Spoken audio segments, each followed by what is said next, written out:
कहाँ जा रही हो? Assalamualaikum warahmatullahi wabarakatuh. Apa kabar semua?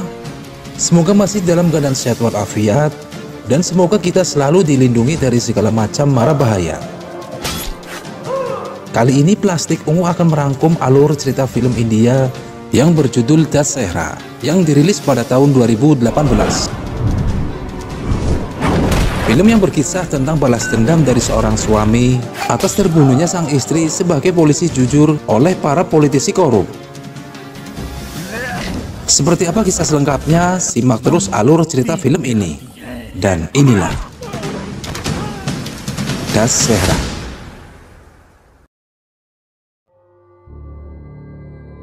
Di awal film kita diperlihatkan seorang perwira polisi yang bernama Rudra sedang menghadang laju dari segerombolan mobil para mafia, yang salah satunya di mobil tersebut ada seorang ketua gangster yang bernama Pandari.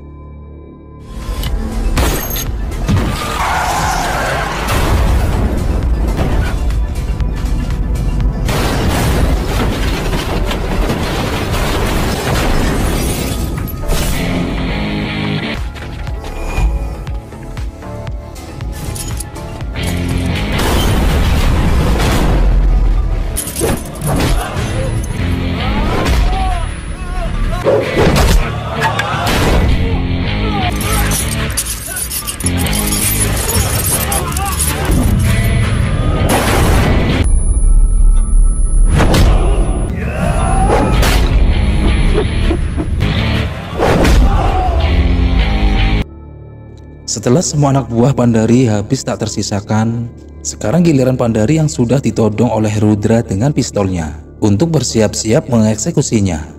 Karena diketahui Pandari adalah bandit yang sulit ditangkap dan seakan-akan kebal terhadap hukum. Hingga akhirnya Rudra pun setelah tiba di markas, Rudra yang disambut oleh rekannya yang bernama Hani Singh yang memuji kinerja sebagai perwira polisi yang berani membasmi para bandit tersebut. Namun berbeda dengan perwira polisi perempuan yang satu ini, ia adalah Aditi. Aditi marah kepada Rudra yang tak setuju dengan tindakan Rudra yang terlalu barbar. Alhasil, Rudra pun dinonaktifkan di departemen kepolisian untuk sementara waktu. Adegan berpindah ketika Rudra yang sedang memasak untuk disiapkan sebagai makan malamnya. Dan tak lama kemudian, bel rumahnya pun berbunyi, menandakan kedatangan seseorang, dan dia adalah Aditi. Ternyata tanpa kita sadari, polisi wanita yang sempat memarahinya adalah istri dari Rudra sendiri. Tak ada sapaan di antara mereka, hingga sampai menjelang makan malam pun, keduanya saling terdiam. Hingga pada akhirnya, Aditi mengucapkan kata maaf, sembari menyuapkan makanan kecil yang menandakan betapa romantisnya pasangan suami istri tersebut. Yang faktanya mereka selalu menjaga profesionalisme kerja di antara mereka dan tak pernah membawa urusan personal meskipun mereka bekerja di satu departemen. Suatu hari Aditi bersama anggotanya mendatangi asrama wanita yang mana telah terjadi kasus tewasnya 4 mahasiswi di asrama putri.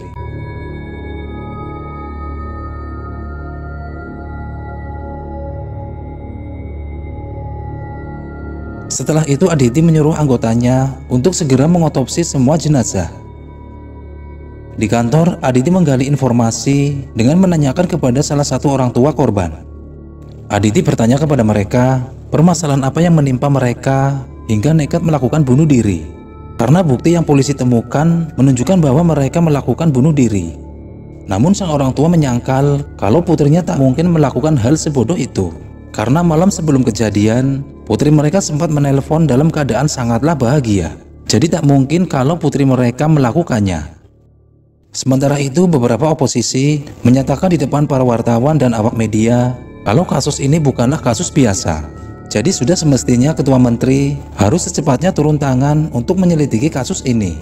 Dan mereka juga menyatakan dengan lantang kalau kehormatan wanita adalah kehormatan negara. Kalau ketua menteri tidak segera turun tangan, lebih baik secepatnya ketua menteri mengundurkan diri dari jabatannya. Setelah dilakukan penyelidikan, polisi Hani menemui Aditi. Hani mengatakan kalau dalam penyelidikannya, polisi menemukan 4 jenazah dalam ruangan tersebut.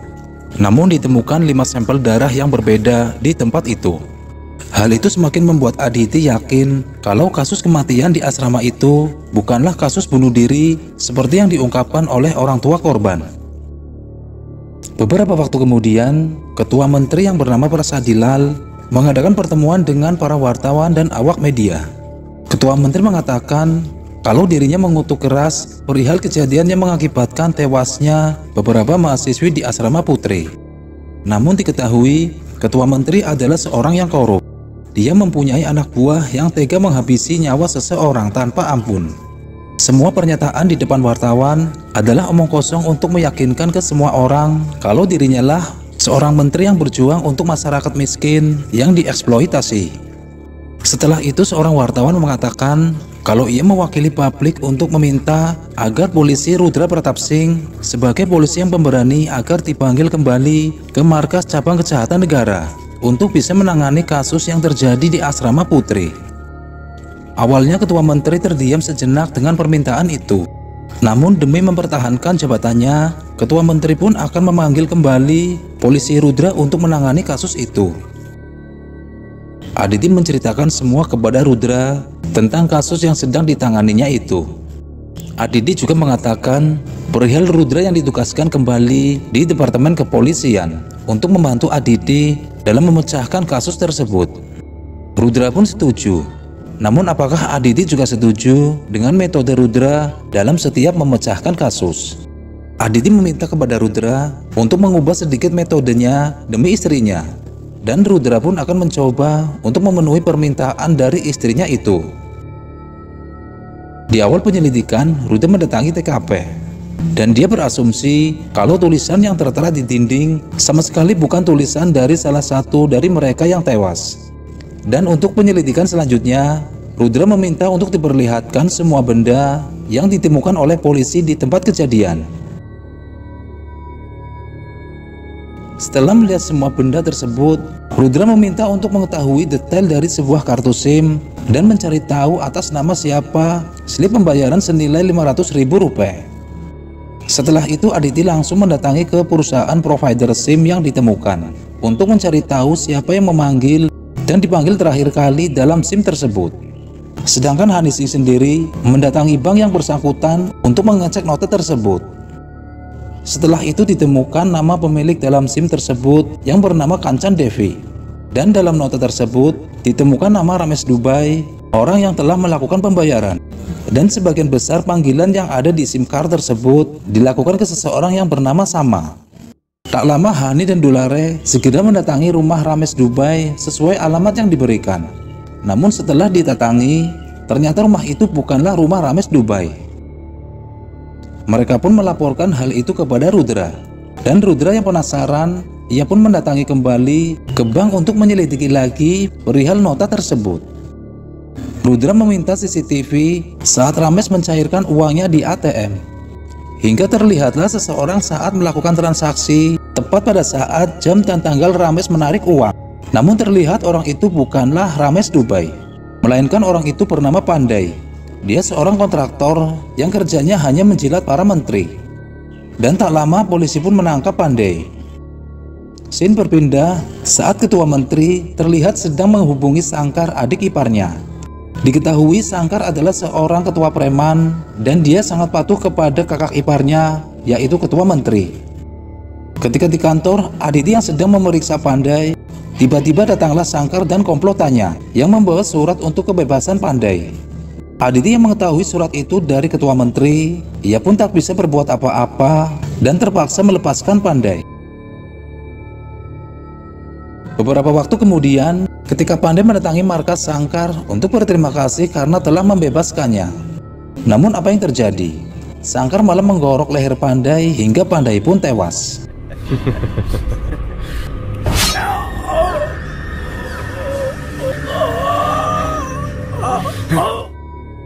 Bebasnya Pandai membuat komisaris marah kepada Aditi. Karena tak mau citra Departemen Kepolisian rusak, komisaris pun menyuruh Aditi untuk segera menutup kasus tewasnya para mahasiswi dan menganggap kasus itu adalah kasus bunuh diri secara massal. Aditi menceritakan semua kejadian di kantor kepada suaminya Rudra. Rudra mengatakan kalau itulah budaya sistem Departemen Kepolisian. Dan karena itu, secara diam-diam, Rudra mendapati salah satu korban yang masih hidup. Rudra merawat dia dengan mempercayakan orang-orang pilihan Rudra dan merahasiakannya untuk semua orang. Diketahui Tripati dan oposisi sepenuhnya mendukung kepada Rudra. Mereka mempercayakan Rudra untuk mengusut tuntas kasus itu. Namun tak disangka, pengkhianat ternyata ada di tubuh kepolisian, yaitu polisi Dulare. Dia memberitahu kepada Sangkar perihal ditemukan korban yang selamat oleh Rudra. Kemudian Rudra dihubungi oleh suster yang merawat korban selamat. Ia memberitahukan kalau ada kecocokan sampel darah dengan korban yang ia rawat. Rudra segera mendatangi rumah sakit dan bertanya pada anggotanya tentang pengamanan korban. Anggota mengatakan kalau ada seseorang yang mencurigakan yang selalu berdiri di depan rumah sakit. Hingga inilah yang dilakukan Rudra.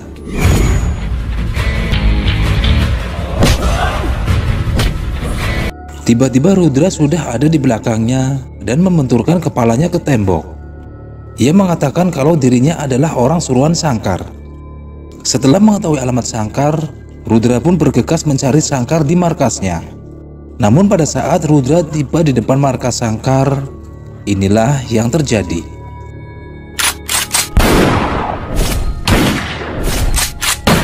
Sedangkan Sangkar sendiri menuju ke rumah sakit dengan tujuan ingin menghabisi korban yang selamat.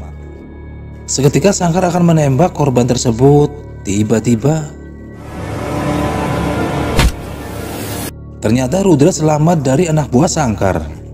Rudra mampu menghindari beberapa tembakan dari mereka, dan seketika itu juga Rudra menghabisi ketiga anak buah Sangkar.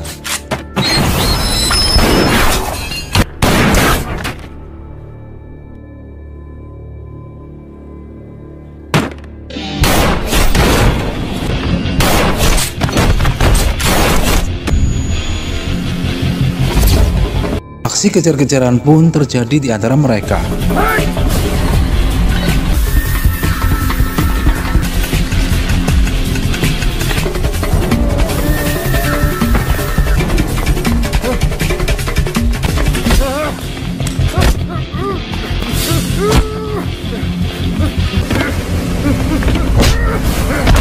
Namun pada akhirnya, Sangkar dapat meloloskan diri dari kejaran Rudra.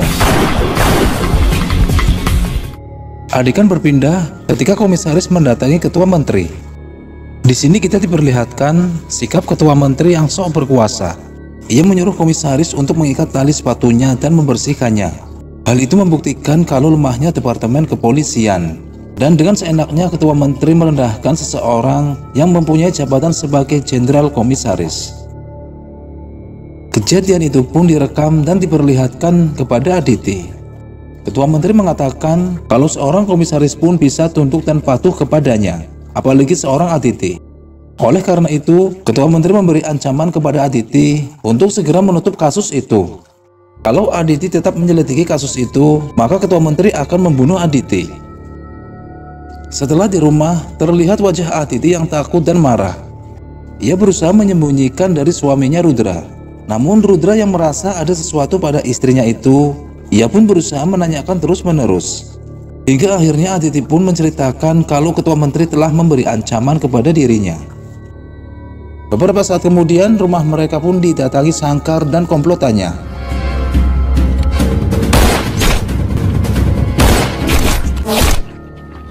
Mereka membantai semua anggota polisi yang sedang berjaga di rumah Rudra.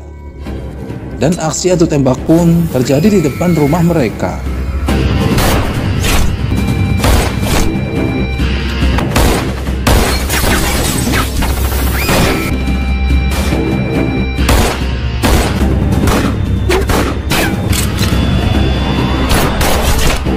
Aditi mencoba menghubungi polisi Hani untuk meminta bantuan.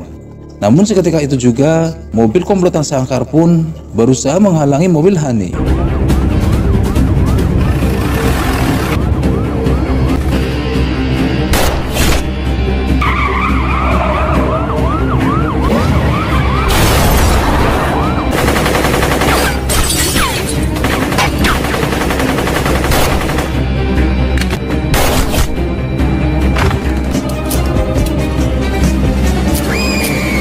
Terlihat Sangkar yang kehabisan peluru, dan kesempatan itu pun dimanfaatkan oleh Rudra melepaskan peluru ke arah Sangkar.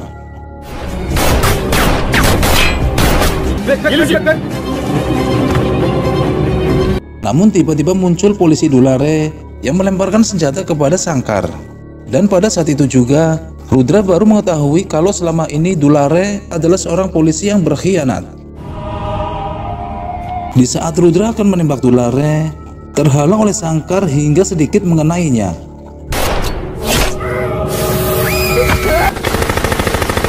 Hingga membuat Sangkar dan anak buahnya mundur dan pergi dari tempat itu.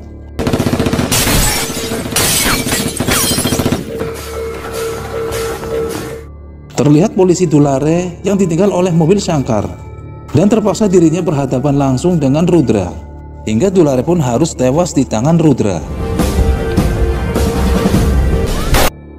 Bersamaan dengan itu, polisi Hani dan rekannya pun harus tewas mengenaskan. Di rumah ketua menteri, ketika Sangkar hendak beristirahat, muncul Rudra yang mengarahkan pistolnya ke mulut Sangkar. Sebenarnya Rudra bisa saja membunuh Sangkar pada saat itu, namun ia selalu ingat permintaan dari istrinya agar jangan terlalu barbar dalam menjalani tugas. Alhasil Rudra pun mengurungkan niatnya. Ia pun menceritakan kepada istrinya Aditi kalau dirinya telah berhasil mengontrol emosinya dalam menjalani tugas. Aditi pun terlihat senang karena suaminya telah berhasil memenuhi permintaannya. Setelah itu Rudra pun dihubungi kembali oleh suster kalau gadis yang ia rawat telah sadar, dan Rudra pun segera menemuinya. Rudra mulai mendekati gadis tersebut dan mencoba mengeluarkan pertanyaan dengan pelan-pelan. Namun terlihat dengan jelas, gadis tersebut masih sangatlah shock dan trauma atas kejadian yang dialaminya di waktu sebelumnya. Namun beberapa saat kemudian, dirinya pun menghampiri Rudra dan mulai berbicara di hadapan Rudra. Mera naam Pooja hai. Girls hostel ki warden Kanchan Devi ki beti. Gadis itu bernama Pooja, putri dari sipir yang bernama Kanchan Devi. Ia menceritakan dari awal diadakannya acara tahunan yang diadakan di suatu kampus.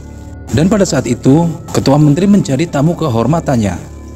Dalam pitatonya, Ketua Menteri mengapresiasi kepada semua mahasiswa di kampus tersebut, terlebih-lebih kepada Ketua Mahasiswa yang bernama Sanju. Menurut Ketua Menteri, Sanju adalah murid yang berbakat. Dan ternyata di balik semua itu, mereka ada main di belakang, yang membuat kepentingan pribadi Sanju berjalan dengan mulus. Semua itu ternyata ada campur tangan dari Ketua Menteri. Suatu hari Pooja dan kedua temannya sedang berada di kamar Sanju. Beberapa saat kemudian, Pooja dihubungi ibunya yang bernama Kanchan Devi. Ibunya meminta Pooja untuk pulang segera ke kamar ibunya, yang jaraknya tak jauh dari kamar mereka. Di siang itu, ibu Pooja menginginkan Pooja untuk makan bersamanya, dan Pooja akan pulang dalam waktu 2 menit lagi. Setelah itu datang Sangkar dan komplotannya ke kamar Kanchan Devi. Sangkar meminta kepada Devi untuk dicarikan daun muda lagi untuk melayani Ketua Menteri. Kanchan Devi berkata, kan ada sudah Sanju yang melayani Pak Menteri, jadi dirinya tak mau lagi mencarikan gadis lain untuk memuaskan Ketua Menteri. Mendengar ucapan itu, Sangkar marah besar. Ditambah Sangkar yang melihat foto Pooja, lantas ia pun meminta kepada Kanchan Devi kalau Pooja lah yang mereka akan bawa untuk melayani Ketua Menteri. Tentu saja Kanchan Devi menolaknya. Ia pun mengancam kalau ia akan menyebarkan foto dan video mesra Ketua Menteri dan Sanju kalau Sangkar berani mengambil Pooja darinya. Di luar ruangan, Pooja yang mendengar percakapan itu, yang membuat Pooja sangatlah penasaran apa yang diucapkan oleh ibunya itu. Lalu Sangkar pun menghabisi Devi dengan mencekik lehernya hingga tewas.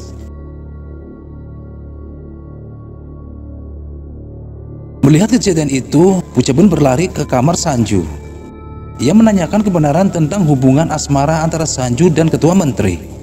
Dan Pooja pun meminta foto dan video yang dimaksudkan ibunya untuk dijadikan bukti. Namun tiba-tiba, Kahan hai wo photos? dari belakang Sangkar memukul Pooja hingga tersungkur.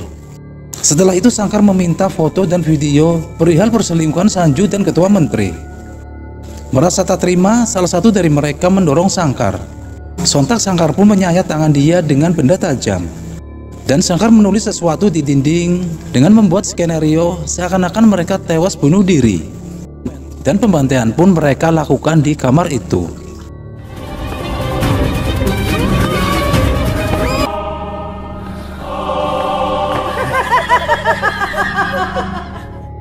Satu-satunya korban selamat adalah Puja, dan dia pun aman dalam penjagaan Rudra.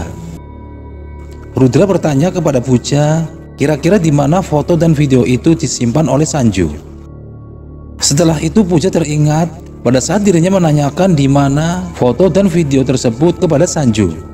Kemudian dengan cepat Sanju menyembunyikan liontin yang ia kenakan ke dalam bajunya. Puja juga bercerita kalau Sanju punya kebiasaan menyimpan foto dan videonya itu di pen drive. Di sini barulah Puja menyimpulkan kalau di liontin itulah Sanju menyimpan foto dan video di sebuah flash disk. Rudra segera mencari barang bukti tersebut dan akhirnya pun menemukannya. Rudra pun hendak menghubungi Aditi karena barang bukti sudah ia temukan. Namun sangat disesalkan, sinyal mereka pun sedang tak bersahabat. Aditi sendiri beserta anggotanya sedang menuju ke kampanyenya ketua menteri dengan fungsi keamanan. Sesampai di sana, kerusuhan pun sudah terjadi.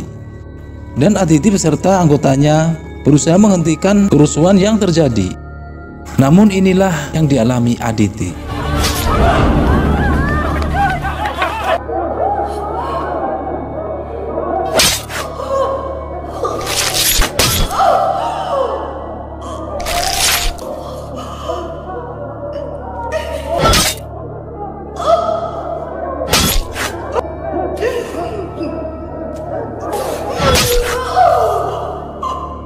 Aditi malah ditusuk beberapa anak buah Sangkar atas arahan ketua menteri sendiri.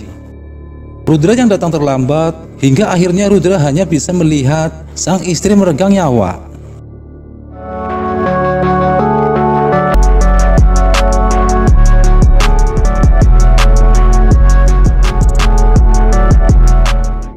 Beberapa hari kemudian, Rudra mendatangi komisaris. Dengan tujuan Rudra akan mengundurkan diri dari Departemen Kepolisian karena dirinya akan membalas dendam atas tewasnya istri di tangan pejabat korup dengan caranya sendiri. Ia juga menyindir kinerja para polisi yang tak sepenuhnya untuk mencari keadilan karena semata-mata pihak kepolisian tetap di bawah kekuasaan ketua menteri. Namun setelah mengetahui rencana Rudra, komisaris pun mulai menyadari betapa lemahnya Departemen Kepolisian hingga akhirnya komisaris pun mendukung sepenuhnya dengan rencana Rudra dan mempersilahkan Rudra untuk memakai metodenya dalam mencari keadilan. Tak mengulur waktu, Rudra dengan memakai seragamnya mendatangi markas Sangkar. Dan inilah yang ia lakukan.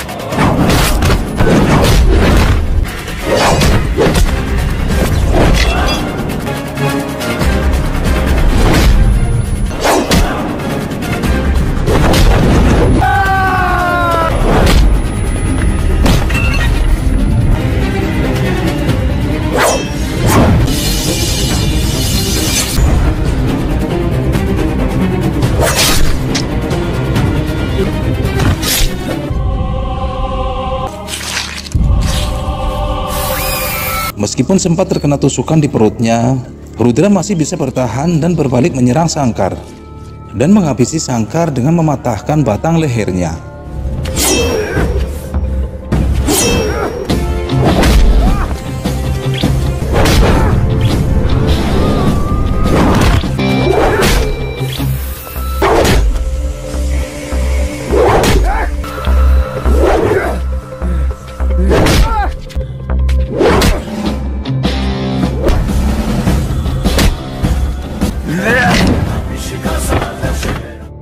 Dan sekarang giliran ketua menteri yang Rudra datangi untuk Rudra habisi. Di acara festival, ketika ketua menteri sedang meresmikan dengan memanah patung Ravana, Di saat itu pula dirinya dijebloskan dan masuk perangkap Rudra.